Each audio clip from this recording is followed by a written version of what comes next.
Hey everybody, welcome back to my channel. My name is Stephanie Bree, and today I'm talking about Nickelodeon, the television cable kids network that launched in the late 70s, early 80s, depending on who you ask.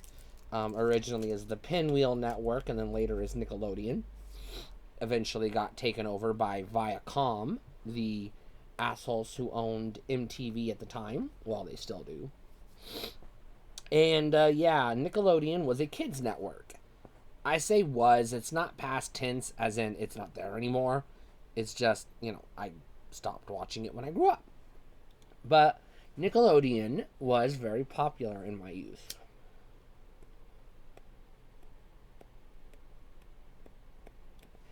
So, Nickelodeon for me was broken into three eras. There's the early days where you had shit like Today's Special, and You Can't Do That on Television, and those weird fucking shows that nobody else remembers. Then you have the Nicktoons era. This starts with Rugrats, and then Doug, and then Real Monsters, and then, so on and so forth, ending with motherfucking SpongeBob. That was the last Nicktoon, and that was like, okay, when that came on the scene, it was like, all right, we're done. Enough fucking Nicktoons, no more, please. I hate SpongeBob. The third era of Nickelodeon was the Snick era, which was Saturday Night Nick for teenagers. This is when you get stuff like All That, Kenan and Kel, and I believe it was called The Secret World of Alex Mack. And then somewhere in between all of this, you got Clarissa Explains It All, and Salute Your Shorts, and Hey Dude, and other shows. So I'm going to talk about the ones that I liked. I'm going to skip over the ones I didn't like, so I'm just not even going to give them any time. So if I don't talk about it, either I didn't like it, or I didn't fucking watch it, or I don't know about it. I'm going to start with Today's Special. I don't have very vivid memories of this show, but I do remember watching it. I remember very little about it. There was a puppet mouse that lived in the wall that had a talking computer. There was I believe, Muppet man who was, I believe, a cab driver, if I'm not mistaken, or an old man with a mustache who wore a cabbie hat. And there was a mannequin that if you put the magic hat on him and said the magic words, which I will not say, he would come to life. And there may have been other characters. That's about all I remember about it.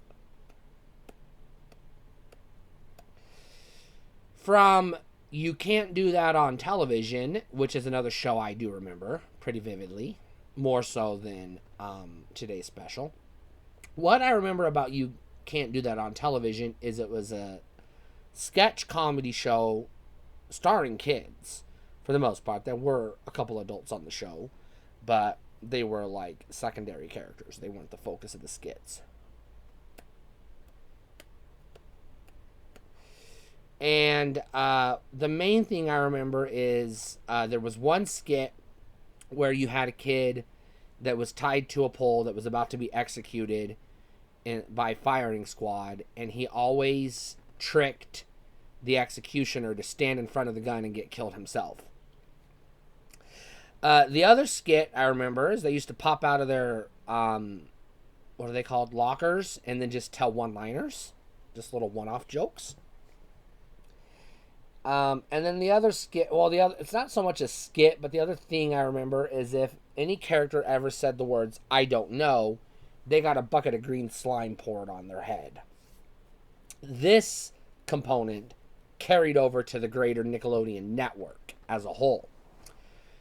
I am not going to talk about the game shows. That's going to be a whole separate video. And I am not going to talk about the Nicktoons. That's going to be a whole separate video. So I'm focusing mostly on the teenagers shows. The shows either starring teenagers or aimed at teenagers. So the next one would be Clarissa Explains It All. This features a young, I would say 13, 14, 15-year-old Melissa Joan Hart, basically just living her life. So, mostly what I remember about this show is she used to talk directly to the audience through the camera, breaking the fourth wall. She had a computer, which she was really good at. She had a nerdy little brother, who was kind of a geek and always trying to catch her doing something wrong. She had a best friend who used to climb in through the window of her bedroom window on the second floor of the house.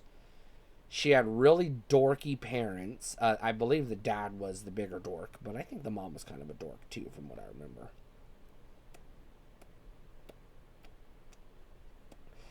I don't remember individual episodes or storylines or anything of that sort, so I don't have much more I can say about it other than I enjoyed it. And if I ever do get an opportunity to get on DVD, I might check out the first season, but I don't know if I'm going to like go back to this show because, it's a kid's show.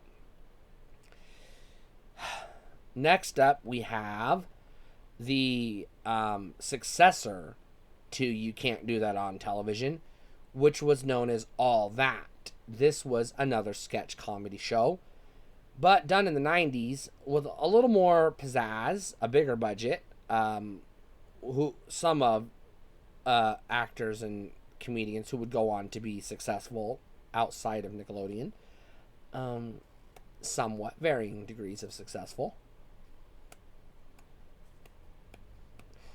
One of the skits was Good Burger, which eventually got its own movie. And the characters, Keenan and Kel, were breakout stars on the show who got their own show kind of as a spin-off of this, which we'll talk about in a minute. And Amanda Bynes got her own show, which was a spin-off called The Amanda Show. Now, I did not watch The Amanda Show because I was like 18 when it spun off, and she was like 14, 15. So she was a little too young. It was one of those, I was aging out of the Nickelodeon market by the time Amanda came on. But I vaguely remember seeing a couple episodes of The Amanda Show and shrugging it off. Repairman Man was another popular character on All That.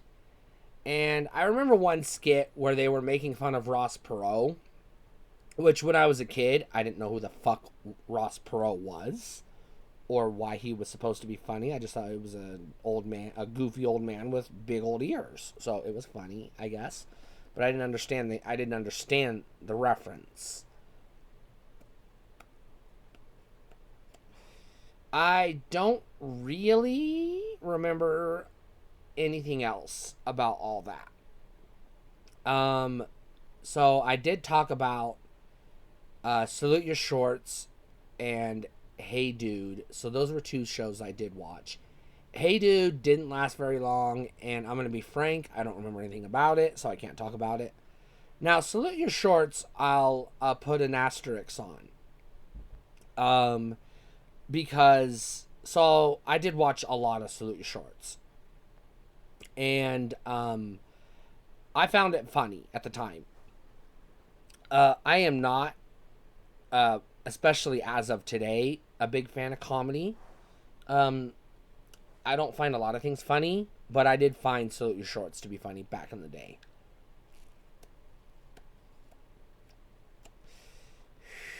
The other, I would say, scripted TV show in the same vein or similar vein as Clarissa Explains It All, came around the same time, thereabouts, was The Adventures of Pete and Pete, which I cannot talk about with any authority because I literally don't remember anything about this show other than it's two brothers, both named Pete, and that's as much as I can remember. I don't even remember if I liked the show or not. I don't remember. I don't even really remember watching it. So this could be one that one of my sisters liked and I just watched it because it was on. Or I don't know. I don't know. I can't confirm one way or the other if I liked the show because I just don't remember. And then you had the pseudo sci-fi show. You had two pseudo sci-fi shows on Nickelodeon that I did watch. The Secret World of Alex Mack, which introduced, I believe, the world to Larissa Oleynik, who had a couple of guest appearances on Boy Meets World. And then I believe her most prominent, at least in my world, appearance would have been as the younger sister in 10 Things I Hate About You, which is a fantabulous movie. You need to watch it if you haven't. Rewatch it if it's been a while. Or if you just watched it yesterday, why not? Give it another go. Give it another go. It's a damn good movie. So she's a teenage girl that gets covered in this chemical goop, mysterious chemical goop that gives her superpowers. And her and her sister are investigating the company that creates the goop. And they use their superpowers to get into trouble and get out of trouble. I don't remember the details, so I can't remember what her specific superpowers were. I do remember she can turn into a puddle of goo.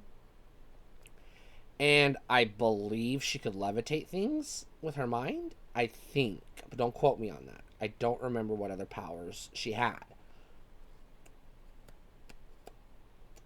The other pseudo sci-fi show they had on Nickelodeon that didn't last very long either was called Space Cases. This is more or less a kid's version of Star Trek. That's the easiest way to explain it. Or maybe Lost in Space, depending on who you ask, I guess.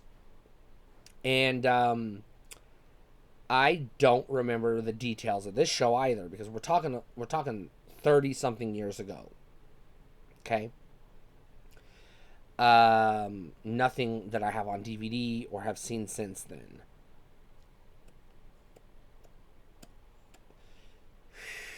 All I remember is it's a spacecraft crewed by mostly human kids, but one or two aliens from what I remember, and a couple of adults who I believe were their school teachers.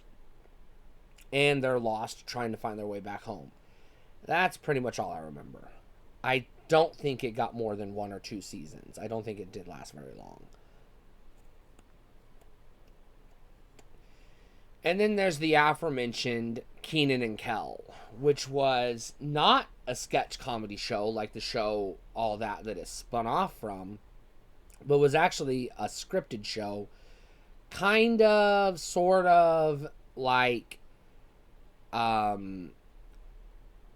Sister, or, which was Disney Channel.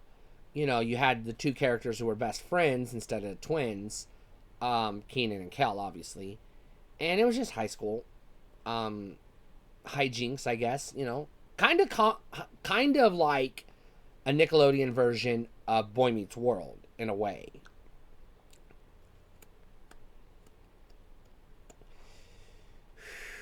Literally, the only thing I remember about it is one of the characters, the taller, skinnier dude. I don't remember which is which, so don't at me. This was a long time ago. But he was obsessed with orange soda. That is literally all I remember.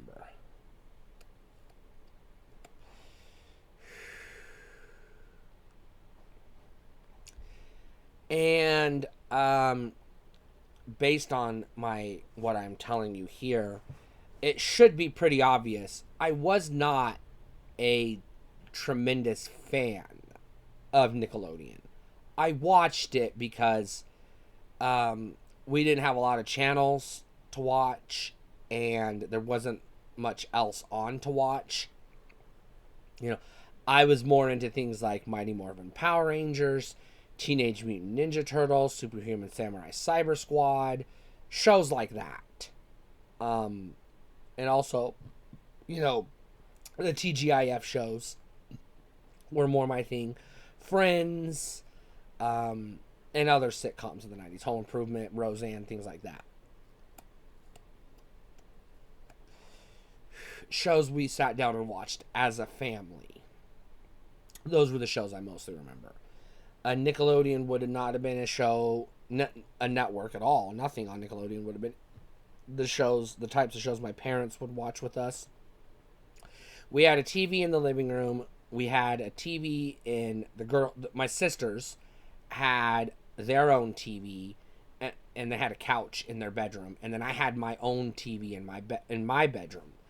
And so sometimes we would just go to my sister's room and watch Nickelodeon sit on their couch and watch Nickelodeon on their TV, sometimes with their friends. And it was just a thing me and my sisters did together. So like each of my three sisters would have probably had their respective favorite show. And I do remember liking The Secret World of Alex Mack, and there were some Nicktoons I did like, don't get me wrong. And I did like some of the game shows, but like I said, those are both going to get their own videos, their own retrospective videos. So those are the shows I remember the most. That's not to say I didn't watch other Nickelodeon shows, but I was also more into MTV at the time. So I would have preferred to just sit and watch music videos versus Nickelodeon. But MTV wasn't always showing music videos. So sometimes you had to change the channel and watch something else because I didn't like The Real World or Road Rules or any of that, Singled Out or any of that bullshit. But, you know, I've already talked about MTV on a separate video. I turned 18 in the year 2000. And so for me, this was the turnaround for Nickelodeon. This was when I lost interest in Nickelodeon. But this was also the time where Cartoon Network really started to be more competitive and the Disney Channel started to break out more. And so Nickelodeon had to adapt.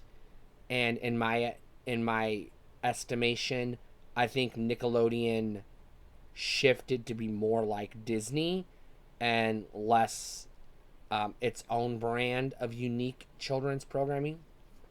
Now, Nickelodeon did get some spin-offs. After the kids went to bed, Nickelodeon turned into Nick at Night, which was eventually spun off into TV Land. And then there was Nick Jr., which got spun off into its own network. And then Noggin, which got spun off. And then there was a teen Nickelodeon network for teens, which the only thing I don't remember what it was called, but the only show I remember watching on that network was Degrassi: The Next Generation. I had already aged out. I was well into my 20s by this point, so I'd aged out of the target audience for Degrassi. But since I had already seen Kids at Degrassi Street, Degrassi Junior High, Degrassi High, the movie, etc., I kept watching because those characters who I grew up with were now adults. And so Degrassi: The Next Generation was the last Nickelodeon TV show I watched, and it isn't even a Nickelodeon show. It's a Canadian TV show that aired on one of the Nickelodeon networks. At one point in time. And that's all I remember about Nickelodeon. I will talk about Nicktoons in a separate video. And I will talk about game shows in a separate video. So those are coming. They're on the list. They're just coming down the road. I'm not going to just, double up on Nickelodeon. So stay cool.